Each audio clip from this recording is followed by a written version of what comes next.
name is Kelly Briggs, and I'm a Maryville University nurse practitioner student, and this is Amanda Johnson. She's a 35-year-old female. She's going to be my patient for the day.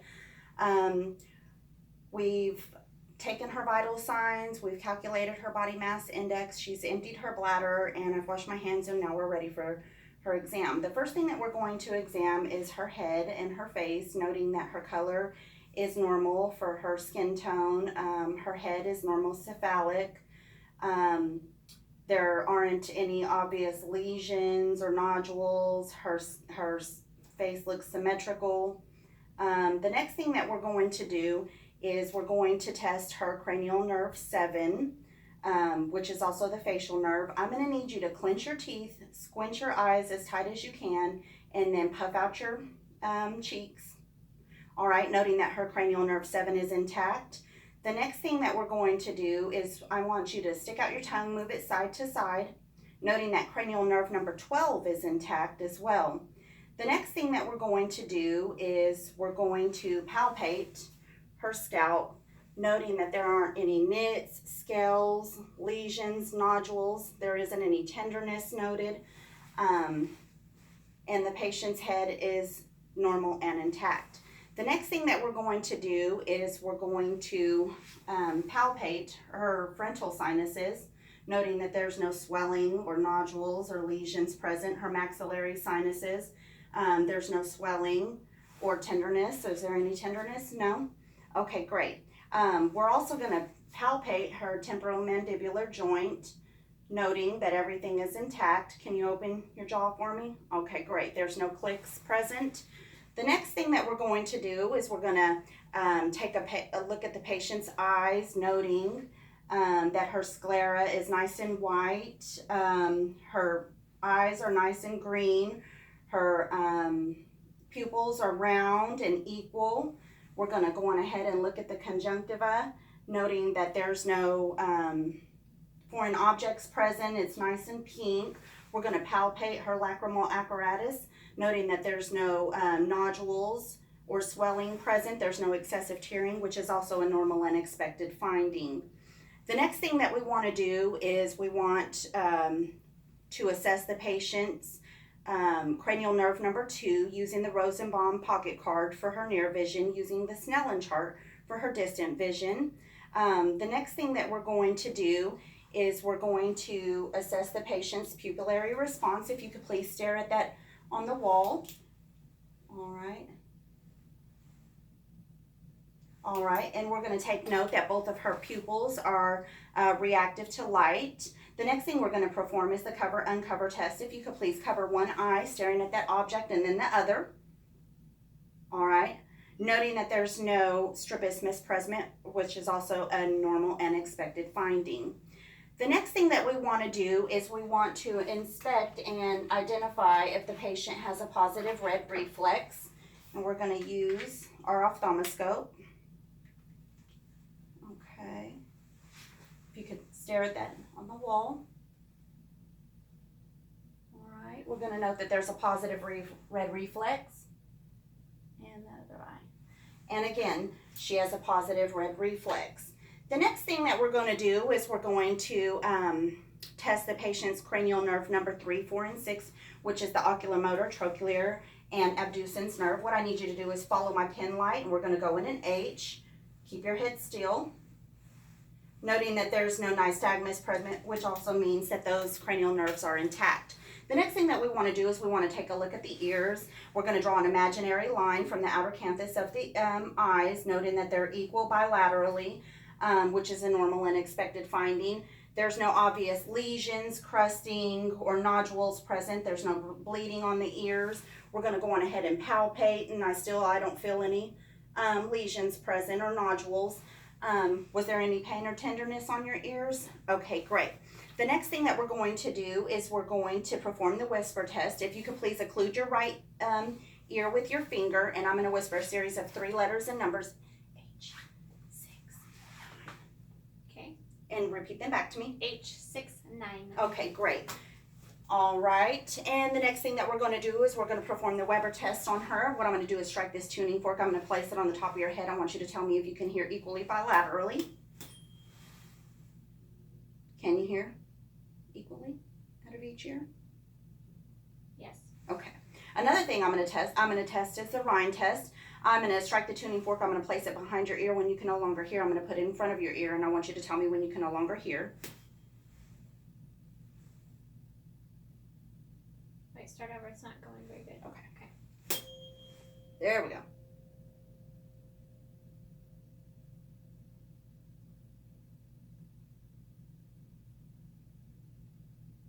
Okay.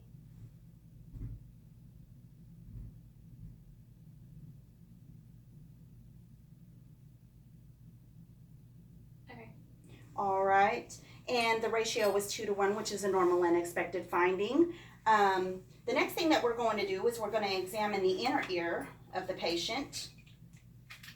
And for purposes of this exam, we're just going to perform that on one ear, but it is a test that would be performed bilaterally. We're going to pull the pin up and back, and we're going to assess the ear, and we're going to note that it's nice and pearly gray. There's no perforation noted. There's a mild amount of cerumen. Her cone of light is easily accessible and seen at about 7 o'clock, which is a normal and expected finding. Okay, the next thing that we want to do is we want to look at the nose, noting that her septum is midline. There's no deviation noted. There's no swelling or drainage present, which is also a normal and expected finding. If you could please occlude one of your nostrils, breathe in and out. Okay, and then the other. All right, great. She didn't have any difficulty with breathing, which is also a normal and expected finding. The next thing that we want to do is we want to assess the inner part of her nose, if you could please. All right, and then we're going to go on ahead and take a look back there, noting that it's nice and pink. Her turbinates are present. There's no drainage present. There's no perforation or bleeding, which is also a normal and expected finding. The next thing that we want to do is we want to take a look at the patient's mouth and pharynx, noting that her lips, there's no crusting or lesions present. They're nice and pink and appropriate for her color. No cyanosis present. The next thing that we want to do is I want, if you could please open up your mouth. All right, we want to note that there's no fissures on her tongue. It's nice and pink and moist. We're going to take a look at the gums, noting that they're also pink and moist, and her teeth she appears to have all 32 teeth, and they're nice and pearly white. If you could please open up and say, ah. All right, that tests cranial nerve number 9. Her uvula remains midline and it slightly raises. Another thing we want to do is we want to elicit a gag reflex on the patient, noting that her cranial nerve number 10, she has a positive gag reflex, which is also a normal and expected finding on the patient. The next thing that we want to do is we want to take a look at her neck, noting that it's nice and supple. There's no jugular vein distension noted on the patient. If you could please tilt your head side to side, back and forth and around. All right, great. She has active range of motion in her neck, which is also a normal and expected finding on the patient. The next thing we want to do is if you could shrug your shoulders. This tests the spinal accessory nerve, which it is intact, which is cranial nerve number 11. The next thing that we want to do is we want to palpate the patient's carotid pulses. All right. Noting that both sides are a +2, which is a normal and expected finding. The next thing that we want to do is we want to palpate the trachea, noting that it's nice and midline. There's no tracheal deviation. The next thing that we're going to do is we're going to assess her thyroid. If you could please swallow for me. Noting that there's slight movement, her thyroid is nice and intact. The next thing that we want to do is we want to palpate the patient's lymph nodes, palpating the occipital, the postocular. The next thing we're going to do is palpate her preocular nodes, all right, and then her tonsillar and her submandibular and her submental nodes. Moving on, we're going to palpate her supraclavicular, noting that there's no tenderness or nodules present. We're also going to palpate her posterior cervical and her anterior cervical lymph nodes, noting that there is no tenderness or swelling or nodules present, which is also a normal and expected finding. The next thing that we're going to do is we're going to listen with the bell of our stethoscope, and we're going to go on ahead and auscultate her thyroid. noting that there's no Briggs present. We're also going to auscultate her carotid, noting that there are no Briggs present. The next thing we're going to do is we're going to assess the patient's upper extremities, noting that her tone is equal for her size, and her muscle mass seems adequate for a patient of her size. Her hands, there's no cyanosis, there's no lesions or nodules, there's no scabbing. Her nails, there's no clubbing or cyanosis present. Her capillary refill is less than 3 seconds, and they're nice and soft and well groomed. The next thing that we're going to do is we're going to assess the patient's radial pulses, noting that they're a +2, they're nice and strong. The next thing we're going to do is we're going to assess the patient's brachial pulses, noting that they're also a +2, nice and strong. The next thing we're going to do is we're going to take a look at the patient's back. All right. We would note the patient's skin color, any acne, any lesions, or any abnormal findings. The next thing that we want to do is we want to percuss the patient's back, and we want to note all areas of lung fields are nice and resonant. If you could please cross your arms across your chest and lean forward. This exposes more of the lung area during percussion. All right.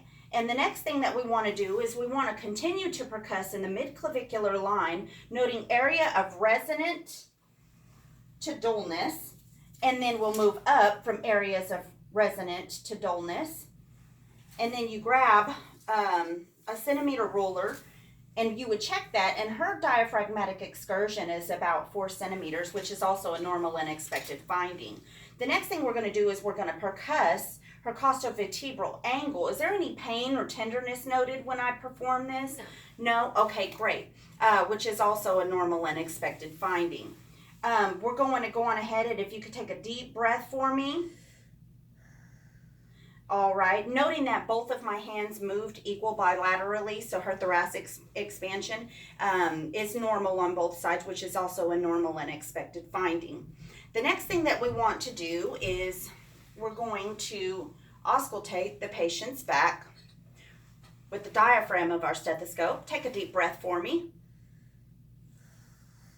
And again. Okay, and again. And again. All right, if you could lift your arms up for me, I'm going to go on ahead. If you could take a deep breath for me. All right.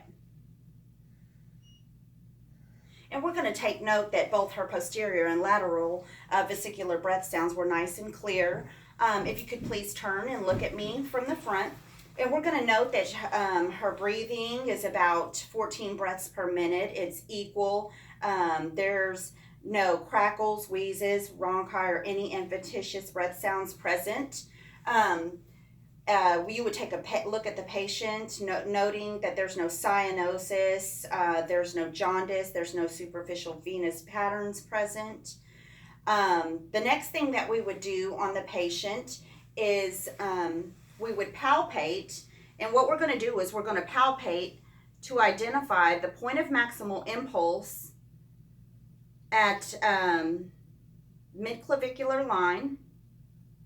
All right, and then the next thing that we're going to do is we would also look for any lifts, heaves, or thrills at the left sternal border, the base, and the right sternal border, noting that there's no heaves, lifts, thrills present.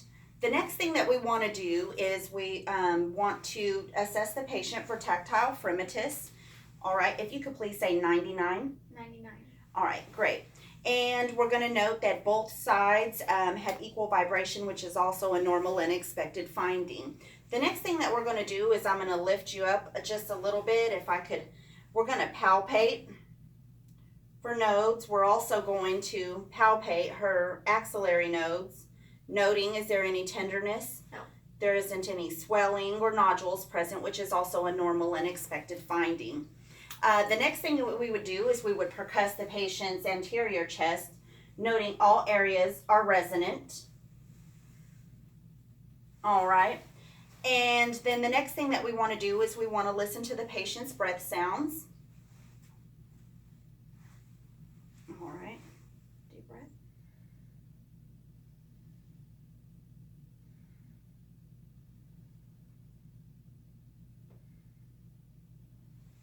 Mm-hmm.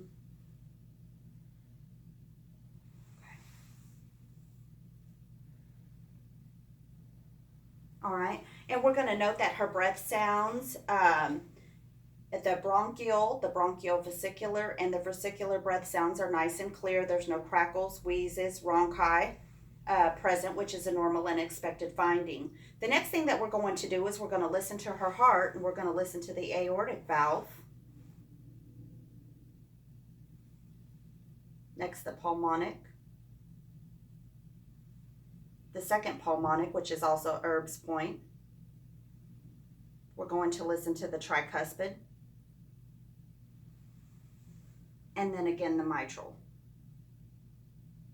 And we're going to note that S1 and S2 were present. There were any clicks, rubs, or murmurs present, which is also a normal and expected finding. The next thing that we want to do is we want to perform the abdominal assessment on the patient. If you could please lay back for me. Hopefully we can see out of this. All right. We want to note that the patient's abdomen is nice and flat. Her umbilicus is nice and midline. It's introverted. There isn't any cyanosis or jaundice present or ascites present on the patient. The next thing that we want to do is we want to auscultate the patient's bowel sounds in all quadrants. All right. All right. And we're going to note that all quadrants have active bowel sounds, which is a normal and expected finding. The next thing that we want to do is we want to turn to the bell of our stethoscope and listen to the aortic artery.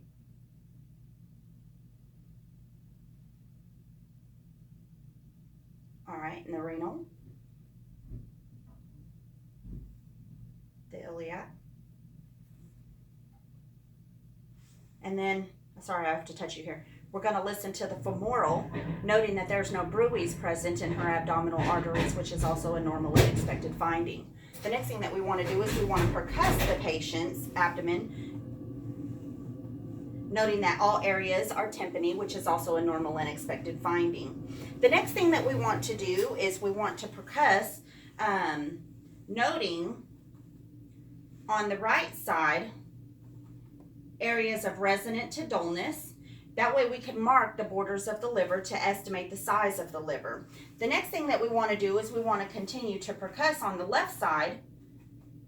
At about the 10th rib, we should identify the splenic border, which can also be described as an area that changes from resonant to dullness. The next thing that we want to do is we want to perform light palpation on the patient, noting that there's no tenderness, hernias, nodules, or anything present that would signify that there's a disease process present. The next thing that we're going to do is we're going to perform deep palpation on the patient, and her liver is not palpable, which is also a normal and expected finding. And we're going to try to palpate the patient's spleen, which is also not palpable, which is also a normal and expected finding. We're going to press and try to raise and palpate the patient's kidney, which hers is not palpable. And then the right kidney, which hers is slightly palpable and it's firm. Is it tender? It's non-tender, which is also a normal and expected finding. We're going to also palpate, noting that her abdominal, rectus abdominis muscles they're intact. There's no separation noted. We're also going to feel for her aortic pulsations, which they are present. They're nice and strong. You can go on ahead and have a sit up for me. All right, the next thing that we want to do is if you could pull these up, let's take your shoes off for me. And we want to note that the skin tone on her legs is nice and even. There's no cyanosis present. There's mild hair due to shaving. Her muscles are intact. The next thing that we want to do is we're going to note that the temperature is nice and warm. There's no edema present on her lower extremities. The next thing we'll do is we're going to palpate her pulses. All right, the popliteal, and then we're going to identify the posterior tibial and the dorsalis pedis, noting that all of her pulses are +2, and they're nice and strong. The next thing that we want to do is we want to assess the patient's neurological status. Can you please give me your name? Amanda Johnson. All right, and where are you at? I'm at the hospital. All right, and do you know what today's date is? April 4th, 2018. Okay, great. The patient is nice, awake, alert, and oriented. One thing that I would like to do is I'd ask you to please close your eyes.